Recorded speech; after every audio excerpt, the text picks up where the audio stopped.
नमस्कार, मैं डॉक्टर रजनीश कुमार आप सभी का एक बार फिर से हार्दिक स्वागत करता हूं।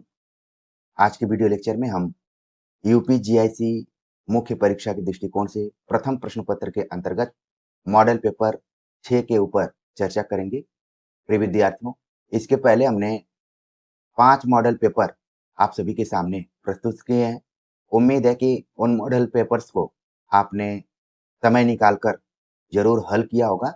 तमाम विद्यार्थियों ने मॉडल पेपर को हल करके भेजा, उनका हमने मूल्यांकन भी किया और कुछ की कॉपियों का हमने वीडियो फॉर्मेट में आप सभी के सामने प्रस्तुतिकरण किया, जिससे कि आप उनकी गलतियों से अपनी गलतियों को सुधार सकें।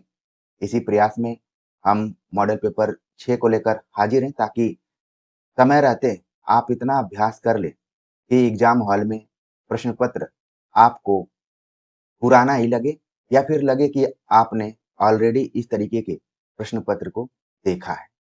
तो चलते हैं, बात करते हैं कि मॉडल पेपर 6 में किस तरीके के प्रश्नों को हमने रखा हुआ है।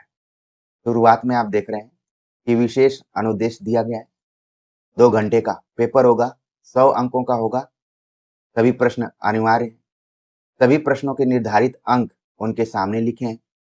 निर्धारित स्थान को छोड़कर अन्यत्र कहीं भी अनुक्रमांक, नाम, पता, टेलीफोन नंबर आदि नहीं लिखना है। प्रथम खंड के अंतर्गत सामान्य हिंदी के प्रश्न है, जिसमें कि पहला प्रश्न अवतरण पर आधारित है, जो कि 20 अंकों का है। वे विद्यार्थियों, जब मैं इस अवतरण को पढ़ रहा था तो मुझे सैकड़ों हजारों वो मोटिवेशनल वीडियो फीके पड़ रहे थे और ये पैराग्राफ काफी कुछ नैतिक शिक्षा से भरा हुआ है। हमने कई बार आप सभी से कहा कि परीक्षाओं में जो पैराग्राफ पूछे जाते हैं वो काफी ज्ञानवर्धक होते हैं। तो यहाँ पर भी कुछ वैसा ही पैराग्राफ दिया गया है। मेरे साथ आप सभी इसको ध्यान से पढ़ेंगे और सुनेंगे भी। पैराग्राफ कुछ इस प्रकार है। अध्यापक को अपने छात्र में चरित्र विकसित करने का प्रयत्न करना चाहिए। अच्छे उपाध्याय के निकट पढ़ा हुआ स्नातक सत्य का प्रेमी और खोजी होगा। उसके चित्त में जिज्ञासा, ज्ञान का आदर होगा और हृदय में नम्रता, असूया और प्राणी मात्र के लिए सौहार्द। वह तपस्वी, संयमी और परिश्रमी होगा। सौंदर्य का उपासक होगा और हर प्रकार के अन्याय, अत्याचार और अनाचार का निर्भय विरोधी होगा। धर्म और त्याग उसके जीवन की प्रबल प्रेरक शक्तियां होंगी। उसका सदैव यह प्रयत्न होगा कि यह पृथ्वी अधिक सभ्य और संस्कृत हो, समाज अधिक उन्नत हो। इसका तात्पर्य यह नहीं है कि सब सन्यासी होंगे। गृहस्थ पर धर्म का भार सन्यासी से कम नहीं होता। व्यापार, शासन, कुटुंब के क्षेत्रों में भी धर्म का स्थान है। यह भी दावा नहीं किया जा सकता कि इन लोगों में राग द्वेष का नितांत अभाव हो जाएगा। कोई दुराचारी होगा ही नहीं। अध्यापक और समाज प्रयत्न मात्र कर सकते हैं।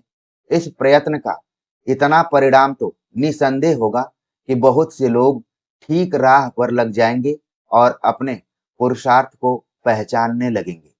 पथभ्रष्ट भी होंगे, गिरेंगे भी, पर अपनी भूलों पर आप ही पश्चाताप करेंगे और इन गलतियों को सीढ़ी बनाकर आत्मोन्नति करेंगे। भूल करना बुरा नहीं है, भूल को भूल न समझना ही बड़ा दुर्भाग्यपूर्ण है। यह मानी हुई बात है कि अकेला अध्यापक ऐसा मनोभाव नहीं उत्पन्न कर सकता। उसको सफलता तभी मिल सकती है जब समाज उसकी सहायता करे। केवल अध्यापक को दोष देना अन्याय है। फिर भी अध्यापक परिस्थितियों को दोष देकर बैठा नहीं रह सकता। उसको तो अपना कर्तव्य पालन करना ही है, सफलता कम हो या अधिक। तो आप देख रहे हैं कि इसमें अध्यापक की जो भूमिका है और साथ में जो उसके विद्यार्थी हैं, उनके अंदर जो भी परिवर्तन हो रहा है और समाज का भी जो योगदान है, उन सभी चीज़ों का इसमें मिश्रण किया गया है। और ये पैराग्राफ काफ़ी अच्छा लगा जब हम इसको पढ़ रहे थे। तो हमारे जो हज़ारों लाखों विद्यार्थी हैं, वो हमारे मन मस्तिष्क के सामने आ रहे थे कि न जाने थोड़ा बहुत कुछ प्रभाव ये पैराग्राफ उनके ऊपर कर सकता है। तो इसमें अध्यापक की भूमिका, साथ में छात्र की भूमिका और समाज की भूमिका को भी जोड़ने का प्रयास किया गया है यहाँ पर। अब इसके आधार पर कुछ प्रश्न हैं। इस गद्यांश का उचित शीर्षक दीजिए।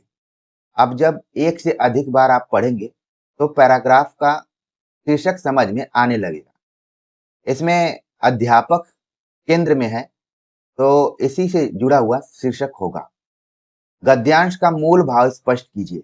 गद्यांश पढ़ने के बाद जो इसका मूल भाव है, इसका जो उद्देश्य है, उसको बताना है। रेखांकित अंशों की व्याख्या कीजिए। जो भी रेखांकित अंश है, आप देख रहे हैं कि 2 रेखांकित अंश यहाँ पर हैं। गृहस्थ पर धर्म का भार सन्यासी से कम नहीं होता। व्यापार, शासन, कुटुंब के क्षेत्रों में भी धर्म का स्थान है।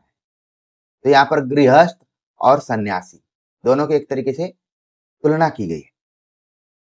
और सबसे बड़ी बात यहाँ पर कही गई कि भूल करना बुरा नहीं है, भूल को भूल न समझना ही बड़ा दुर्भाग्यपूर्ण है। यानी आपसे भूल हो गई, गलती हो गई, तो ये बड़ी बात नहीं है, हो जाती है, लेकिन उसको न मानना बड़ा दुर्भाग्यपूर्ण है। तो इन दोनों की व्याख्या एक तरीके से करनी है और बताया गया कि अच्छे उपाध्याय के निकट पढ़े हुए स्नातक में क्या गुण होंगे, स्पष्ट कीजिए। उपाध्याय, एक जमाने में शिक्षक को ही उपाध्याय कहा जाता था। आप जब प्राचीन भारत का इतिहास पढ़ेंगे तो वहां पर शिक्षक के लिए उपाध्याय शब्द का प्रयोग किया जाता था। कारण यह था कि ऐसा व्यक्ति जिसके निकट बैठकर अध्ययन किया जा सके, तो उसी से उपाध्याय बना।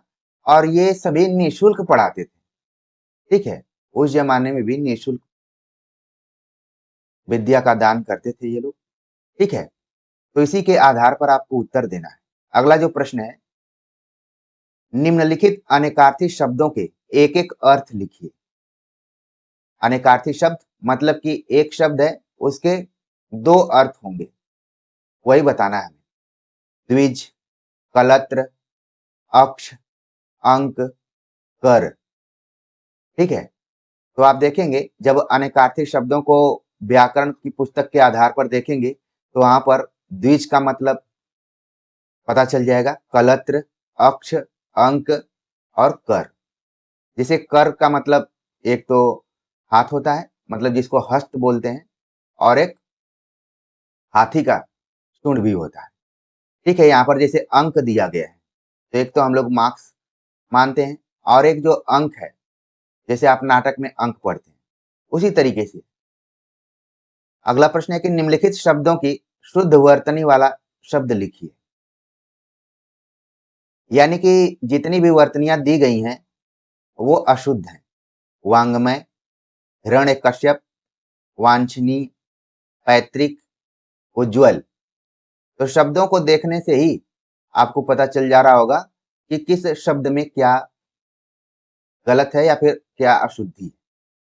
तुरंत इसको आप लिख लेंगे और कोशिश कीजिए कि व्याकरण की किताबों का सहारा लीजिए, क्योंकि अनुमान से लिखेंगे तो एग्जाम हॉल में फिर से कंफ्यूजन शुरू हो जाएगा।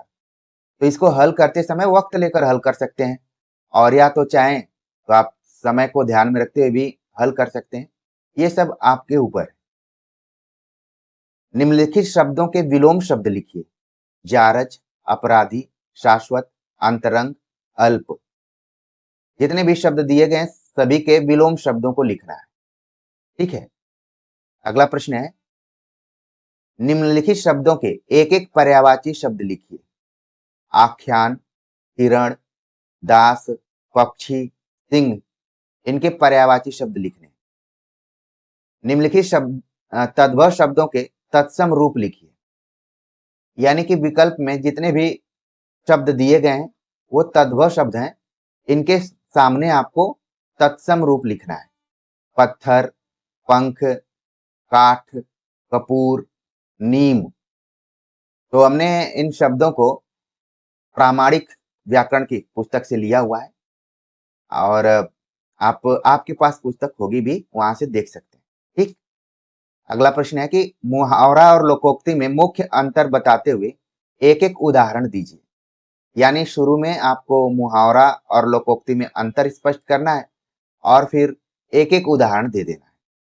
नॉर्मली जो आप अपने व्यवहारिक जीवन में मुहावरे और लोकोक्तियों का प्रयोग करते हैं, दे सकते हैं, आराम से दे सकते हैं। तो पहला खंड सामान्य हिंदी का रहा। दूसरा जो खंड है हिंदी निबंध पर आधारित है। निम्नलिखित में से किसी एक विषय पर निबंध लिखिए। इस निबंध की अधिकतम विस्तार सीमा 1000 शब्द होगी। 6 निबंध दिए गए हैं, उसमें से एक विषय पर लिखना है। मानव मूल्य और साहित्य। भारत में न्यू वुमन की कल्पना एक मिथक। राष्ट्र निर्माण में युवाओं की भागीदारी का प्रभाव। कृत्रिम बुद्धिमत्ता, संभावनाएं एवं चुनौतियां, जिसको कि एआई भी कहा जाता है। स्टार्टअप, भारत का भविष्य। कृषि में तकनीकी नवाचार एवं सतत विकास। तो आप जिस भी विषय से संबंधित हैं, मान लीजिए यहाँ हिंदी विषय से संबंधित अनेक विद्यार्थी जुड़े हुए हैं, तो उनके लिए मानव मूल्य और साहित्य आसान हो सकता है। या फिर राष्ट्र निर्माण में युवाओं की भागीदारी का प्रभाव क्या है, इस पर वो कर सकते हैं। मान लीजिए जो कोई ज्योग्राफी पढ़ा है, एग्रीकल्चर पढ़ा है, तो वो कृषि पर आधारित कर सकता है।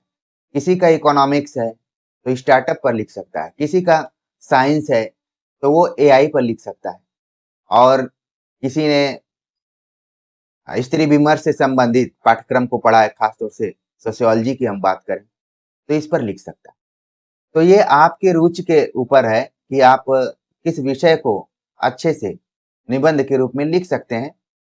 और हमने कई बार बताया हुआ है कि आप पहले से भी डिसाइड कर सकते हैं कि हमें किस विषय पर लिखना है। आप एग्जाम में जाएंगे, 6 निबंध रहेंगे और 6 विषयों पर रहेंगे। ऐसा नहीं है कि एग्जाम में बदल जाएगा, क्योंकि पाठ्यक्रम में ऐसा दिया हुआ है कि फला फला विषय से निबंध होगा। तो प्रिय विद्यार्थियों, इस मॉडल पेपर को भी आप सभी हल करके दिए गए नंबर पर भेजिए। और तमाम विद्यार्थी हैं जो अभी तक नंबर को ही खोज रहे हैं कि आपसे कैसे बात हो सकती है, क्योंकि आप सभी बहुत ही आसान रास्तों को चुनने का प्रयास करते हैं। मॉडल पेपर 1 के अंतर्गत हमने बहुत हृदय मजबूत करते हुए अपना नंबर दिया, क्योंकि हमने कई बार बताया हुआ है कि प्रोफेशनली मैं यूट्यूबर शिक्षक नहीं हूँ।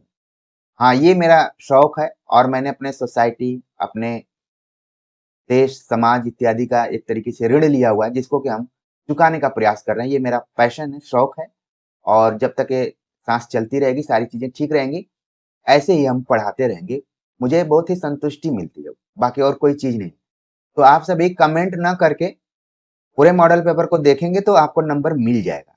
और बहुत ही अनुशासन और नैतिकता के साथ कम से कम 10 बजे से लेकर 4 बजे तक तो आप बिल्कुल डिस्टर्ब नहीं करेंगे। हाँ, उसके पहले मैसेज इत्यादि कर सकते हैं और अपना हल जो भी उत्तर है उसको भेज सकते हैं। ठीक है, बाकी आप लोग बहुत समझदार हैं।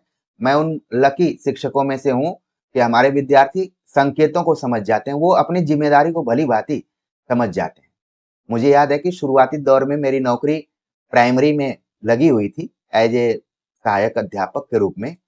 लेकिन लोगों ने कहा कि ये नौकरी आपके लिए नहीं है, आप बड़े बच्चों को पढ़ाइए। तो मुझे लगा कि ठीक है, तो फिर मिल गए बड़े बच्चे, बीए, एमए, पीएचडी तक के बच्चे मिल गए और बच्चे बहुत ही जिम्मेदार और समझदार भी। तो प्रिय विद्यार्थियों, लगातार रिजल्ट भी आ रहे हैं और आप सभी के काफी सुखद कमेंट आ रहे हैं।